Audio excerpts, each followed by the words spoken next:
மேஷராசி என்பர்களே, 2026 உங்களுக்கு எப்படி இருக்கும் அப்படின்னு கேட்டால், முதல் 6 மாதம் உங்களுக்கு ஒரு ட்ரைனிங் பீரியட். நிறைய அனுபவங்கள், நிறைய பயிற்சி, பாடங்கள் படிக்க போகிறீங்க. 2வது 6 மாதம் அந்த ட்ரைனிங்கில் செலக்ட் ஆகி வேலையில் சேர்ந்து அந்த வேலையில் கிடைக்கக்கூடிய பெனிஃபிட்ஸ்லாம் நீங்கள் என்ஜாய் பண்ண போகிறீங்க.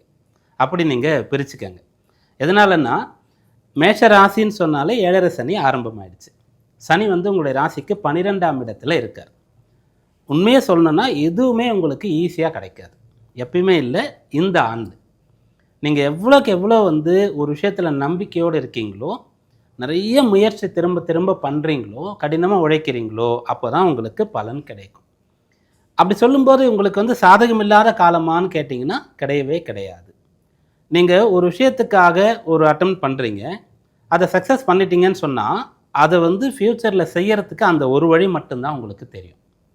நீங்கள் அதில் ஃபெயிலியர் ஆகிட்டு, இல்லை அது நடக்காமல் யாரோ தடுத்து கெடுத்து பாதியில் விட்டுட்டு திரும்ப இன்னொரு வழியில் முயற்சி பண்ணுறீங்கன்னா கூடுதலாக ஒரு வழி உங்களுக்கு தெரியும். நம்ம இப்போ டிராஃபிக்கில் போயிட்டே இருக்கோம், ஒரு ரோடு பிளாக் பண்ணிட்டாங்க, அப்போது மாற்று வழியில் நம்ம போகிறோம். அது நாள் வரைக்கும் நமக்கு அந்த ஒரு வழி தான் தெரியும் போய் சேர்றதுக்கு. அதன் பிறகு 2வது வழி தெரியும். இதை தான் சனி பகவான் உங்களுக்கு பண்ணுறார்.